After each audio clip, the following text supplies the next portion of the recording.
हरिओम, ओम आनंद ma'am, Om Shanti ma'am, ओम ज्ञान ma'am, आप सभी दर्शकों का हमारे चैनल पर स्वागत है। आज हम लोग बीएड फर्स्ट सेमेस्टर के अंतर्गत परीक्षण का अर्थ समझेंगे। परीक्षण का यदि अर्थ समझेंगे, फिर उसके बाद उसकी थोड़ी मोड़ी विशेषता भी देखेंगे। परीक्षण होता क्या है, टेस्ट किसे कहते हैं, परीक्षण क्या है। जैसे आप लोग व्यवहार में देखते हो, जब खाना बनता है तो लोग कहते हैं टेस्ट करके बताओ कैसा बना है। तो उसमें से थोड़ा सा अंश आपको दिया जाता है, आप उसे चखते हो, फिर बताते हो कि कैसा बना है। तो वही एक प्रकार का क्या है, परीक्षण है। परीक्षण का सीधा सीधा अर्थ ये समझिए कि अंश में या थोड़ा में उसके पूर्णता की अभिव्यक्ति की जाती है। यानी कि थोड़े से अंश में उसके पूर्णता की जांच की जाती है। आपने थोड़ा सा चखा और बताया कि खाना कैसा बना है। थोड़ा सा चखा, पेट आपका नहीं भरा, भोजन भी आपने नहीं किया, मात्र जिह्वा पर आपने रखा और झट से बताया कि ये ऐसा बना है। जैसे अगर कोई कहता है कि वह लड़की बहुत अच्छी है, तो वह किसी एक व्यवहार को थोड़े से देखा, फिर उसके आधार पर उसके पूरे व्यवहार की बात कह दी। तो कहने का हमारा ये तात्पर्य है कि जब अंश में पूर्णता के अभिव्यक्ति का जब निर्धारण किया जाता है तो उसे हम क्या कहते हैं, परीक्षण कहते हैं। जैसे आप भोजन का उदाहरण मत भूलिएगा। भोजन के उदाहरण के अंतर्गत आप थोड़ा सा चखते हो और पूरा बताते हो भोजन कैसा बना है, तो उसी को क्या कहते हैं, परीक्षण। ये सबसे बड़ी बात होती है परीक्षण में ये कि ये जो है तत्काल कम समय में ही वह जो है अपने दृष्टिकोण के अनुसार उस बात को जांच करके बता देता है कि क्या है। जैसे किसी ने आपसे बात किया, कहा लड़का पढ़ने में बहुत तेज़ है, उसने थोड़ी सी बात से ही पकड़ लिया आपको, तो उसी को कहते हैं परीक्षण। इसको देखते थोड़ा सा और, इसको थोड़ा सा और देखते। अंश में यानी थोड़े में ही, थोड़े आंशिक चीज़ों में ही, थोड़े ही मात्रा में, अंश में ही पूर्णता की अभिव्यक्ति, यानी पूर्णता की, यानी जो अंश में लक्षण दिख रहा है वही उसके व्यवहार में है कि नहीं, उसके ज्ञान में है कि नहीं, उसके सोच में है कि नहीं, उसका जो है यानी अंश में पूर्ण। जैसे समुद्र का जल है तो समुद्र के जल का टेस्ट करोगे तो वही सब लक्षण मिलते हैं जो समुद्र में है, तो आप कह देते हो कि नहीं भाई ये वास्तव में। जैसे आप डॉक्टर के यहाँ पास जाते हो तो जो ब्लड चेक होता है, जो क्या होता है, परीक्षण होता है, थोड़े से चेक करता है और बता देता है पूरे शरीर में क्या स्थिति है इस संदर्भ में, या इस रोग के संदर्भ में, या इस बीमारी के संदर्भ में। तो इस प्रकार से वह अंश है। अंश में पूर्णता की अभिव्यक्ति को जांचने परखने की क्या है, प्रक्रिया है। परीक्षण क्या है, अंश में पूर्णता की अभिव्यक्ति को जांचने परखने या निर्धारित करने की क्या है, प्रक्रिया है। उसी को हम क्या कहते हैं, परीक्षण कहते हैं। उसी को हम क्या कहते हैं, परीक्षण कहते हैं। यानी अंश में, यानी किसी छोटे से थोड़े ही मात्रा में उसके पूरे गतिविधि का पूर्ण रूप से निश्चित करने, निर्धारित करने या अभिव्यक्त करने के लिए जो प्रक्रिया अपनाई जाती है उसे हम क्या कहते हैं, परीक्षण कहते हैं। उसे हम क्या कहते हैं, परीक्षण। थोड़ा सा और उसको और थोड़ा डिटेल में देखते हैं। वही चीज़ें हैं, बस आप समझ जाएं, इसी में मेरी सफलता है। व्यक्तिगत योग्यताओं का ये भी अर्थ सही है, ये भी अर्थ सही है, क्योंकि आप सब पहलू को समझे रहेंगे तो कभी कन्फ्यूजन नहीं होगा तो आप भूलेंगे नहीं। यानी व्यक्तिगत योग्यता, आपकी व्यक्तिगत योग्यता, क्षमता क्या है, आपकी सोच समझ क्या है, आपके पास कितना नॉलेज है, आपका कैसा व्यवहार है, आपके पास कितना धन संपत्ति, कोई भी, यानी व्यक्तिगत योग्यताओं का समूह में, व्यक्तिगत योग्यताओं का सामूहिक रूप से, तुलनात्मक रूप से स्थिति ज्ञात करना। सामूहिक रूप से, सापेक्षिक का मतलब होता है तुलना करना। व्यक्तिगत योग्यता क्षमताओं का, या जो कुछ भी है व्यक्तिगत योग्यता क्षमता, उनका सामूहिक रूप से, यानी आपका समाज में क्या स्थान है, यह तुलनात्मक स्थिति निश्चित करना भी क्या कहलाता है, परीक्षण कहलाता है। क्या कहलाता है, परीक्षण कहलाता है। ये देखो, परीक्षण की परिभाषा मानव व्यवहार के आधार पर दी गई। जैसे कि अगर आपका व्यवहार अच्छा है तो लोग क्या कहेंगे, समाज में फला व्यक्ति बहुत अच्छा है, आपका स्थान क्या है, बहुत अच्छा हो गया। यानी कि आपकी योग्यता हो, कोई क्षमता हो, धन संपत्ति हो, या आपकी सोच समझ हो, या आपकी उपलब्धि हो, उसका समाज में क्या स्थान है, इसको निर्धारित करने के लिए जो भी प्रक्रिया अपनाई जाती है वो क्या कहलाती है? परीक्षण कहलाती है। जैसे वो आदमी बहुत खराब है तो ये पूरे समाज के आधार पर उसका व्यवहार देखते हुए लोग बोल देंगे वो आदमी क्या है?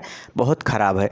तो यानी हम तुलनात्मक स्थितियों के आधार पर जब हम किसी चीज़ का क्रम निर्धारित करते हैं, किसी चीज़ का स्थान निर्धारित करते हैं, किसी चीज़ की योग्यता को सुनिश्चित करते हैं, तो वह भी क्या कहलाता है? परीक्षण कहलाता है। क्योंकि यह काम अति अल्पकाल में या थोड़े ही समय में सुनिश्चित कर दिया जाता है या निर्धारित कर दिया जाता है। जैसे कोई अच्छा है तो ये समाज ने धीरे धीरे उसको प्रमाणित किया है, आपने थोड़ी ना प्रमाणित किया है, आपने तो बस सहमति प्रदान की ना। तो ये प्रक्रिया तो बहुत दिन से चल रही थी, लेकिन आपका थोड़ा सा आपका दृष्टिकोण, थोड़ा सा आपका उद्देश्यपूर्ण व्यवहार उसे स्वीकृति प्रदान कर देता है। तो यानी व्यक्तिगत योग्यता, क्षमता या उपलब्धियों का सामूहिक रूप से या सामाजिक रूप से तुलनात्मक स्थिति का निर्धारण करना भी क्या कहलाता है? परीक्षण कहलाता है। जैसे आपने कहा कि रेखा मीना से अधिक सुंदर है, रेखा मीना से अधिक सुंदर है, तो आपने क्या किया? एक तुलना के आधार पर आपने बताया। वो हो सकता है आपने नाक देख करके कहा हो सकता है आपने चेहरे को देख करके कहा हो सकता है आपने कोई गुण के आधार पर आपने ये बात कही हो सकता है दोनों के जीवन में उपलब्धि के आधार पर आपने ये बात कही हो। तो यानी जो तुलना की जा रही है वो एक प्रकार का क्या होता है? परीक्षण का ही रूप होता है। उसे भी क्या कहते हैं? परीक्षण। जैसे आप लोग कहते हैं फला टीचर अच्छा पढ़ाता है, फला टीचर खराब पढ़ाता है, तो इसमें क्या है? एक प्रकार का परीक्षण है। पूरे वो टीचर का नॉलेज आपको सबका, उस टीचर का सारा नॉलेज आपके पास थोड़ी ना है। आपने क्या किया? अपने दृष्टिकोण के अनुसार, अपने सोच समझ के अनुसार आपने तुलनात्मक स्थिति का निर्धारण कर दिया, तो वह परीक्षण हो गया। वह परीक्षण आपके लिए है। लेकिन अच्छा परीक्षण उसको कहा जाता है जो सबके लिए सत्य हो।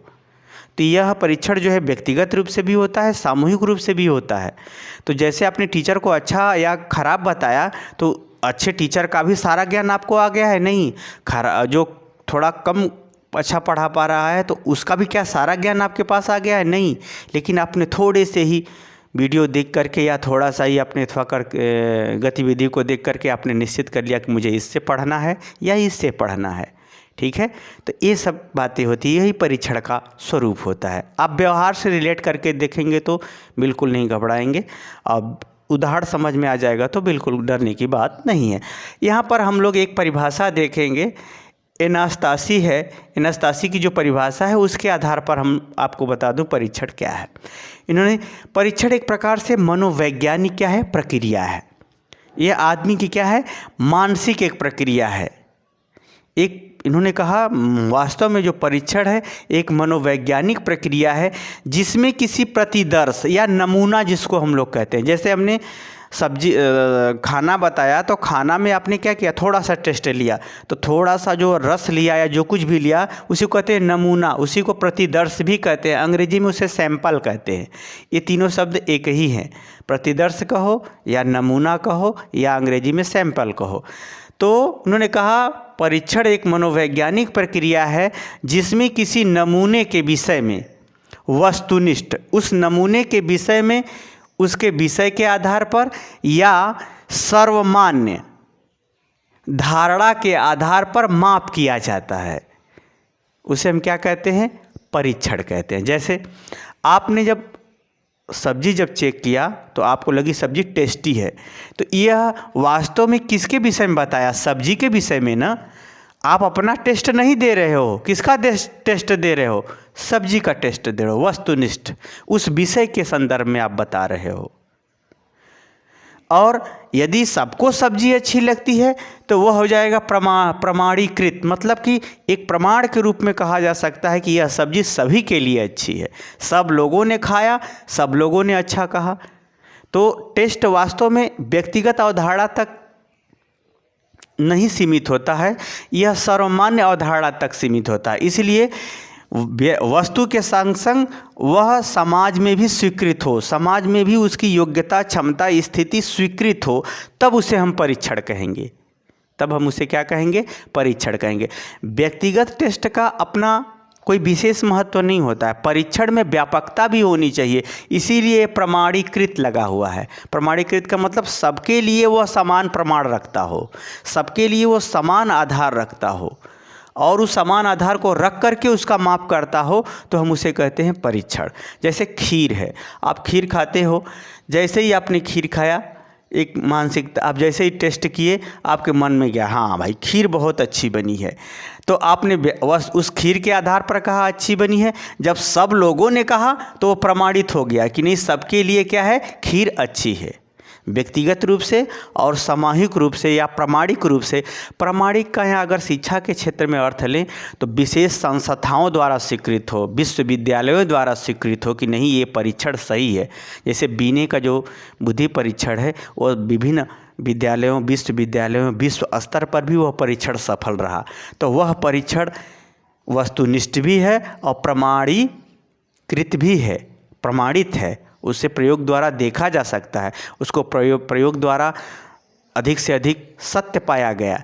तो ऐसी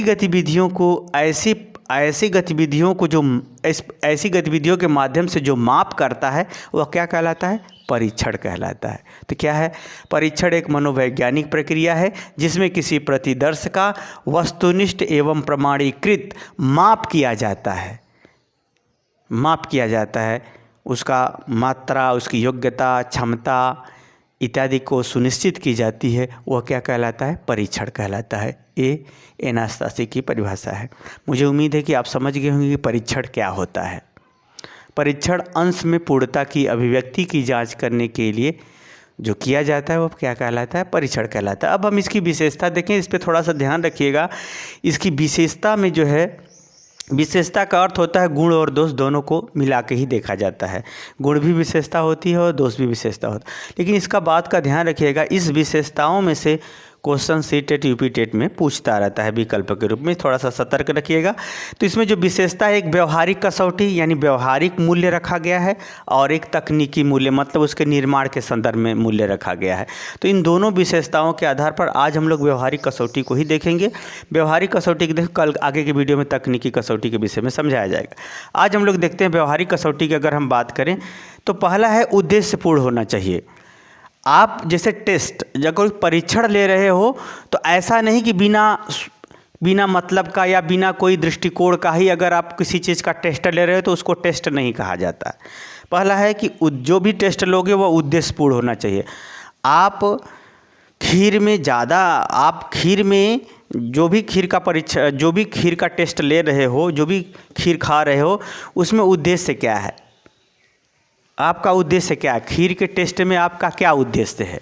पहले से आप निश्चित कर लेना होगा कि हम खीर का उद्देश्य सामान्य, न ज़्यादा मीठा न ज़्यादा कम मीठा, ऐसा नहीं हो, सामान्य होना चाहिए। या खीर का जो है टेस्ट बहुत मीठा होना चाहिए, कुछ निश्चित आपको करना होगा। किसी भी जैसे बालक का अगर टेस्ट ले रहे हो तो किस चीज़ का टेस्ट ले रहे हो? उसके बुद्धि का ले रहे हो कि उसके व्यवहार का ले रहे हो कि उसके जीके का ले रहे हो कि उसके भाषा का ले रहे हो या उसके तर्क का ले रहे हो? तो पहले निश्चित करना होगा उद्देश्य क्या, परीक्षण क्या है? एक उद्देश्यपूर्ण होना चाहिए पहला। जब उद्देश्य सुनिश्चित कर लोगे तब परीक्षण का कोई अर्थ होता है, उद्देश्य नहीं तो परीक्षण का कोई मतलब नहीं होता। दूसरा व्यापकता, जैसे आपने बुद्धि का आपने सुनिश्चित किया कि इसकी हम बुद्धि जांचेंगे, तो अब बुद्धि से रिलेटेड तर्क करना, समझना और भी गतिविधियों को जोड़ करके देखा जाता है, बुद्धि की योग्यता को, याद करने की क्षमता। तो यानी जो हम उद्देश्य निर्धारित किए हैं उससे मिलती जुलती अन्य गतिविधियों को भी हम जो है परीक्षण के अंतर्गत शामिल किया जाता है ताकि वह परीक्षण सफल हो, सही हो। तो यानी बुद्धि से रिलेटेड अन्य गतिविधियों को भी शामिल किया जाता है परीक्षण के अंतर्गत ताकि वह परीक्षण में व्यापकता हो, गलत न हो सके। तो ये दूसरी विशेषता है। तीसरी ग है सुगमता।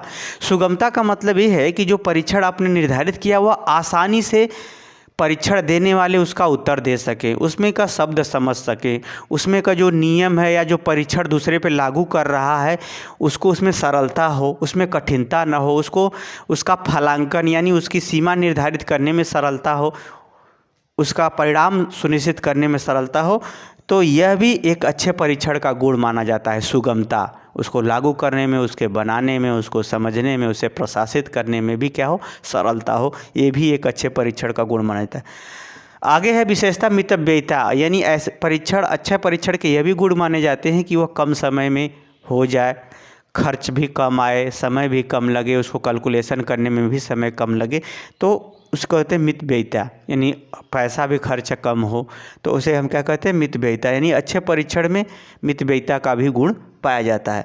पांचवा है सर्वमान्यता, वह परीक्षण इस प्रकार भी होना चाहिए कि वह सब लोग उसे स्वीकार कर सके, सब लोग उसे सहमति प्रदान कर सके, उसमें सर्वमान्यता। ऐसा नहीं कि व्यक्तिगत रूप से ही आपका टेस्ट व्यक्तिगत रूप से ही अगर आपका टेस्ट होगा तो वह अच्छे परीक्षण का गुण नहीं माना जाता।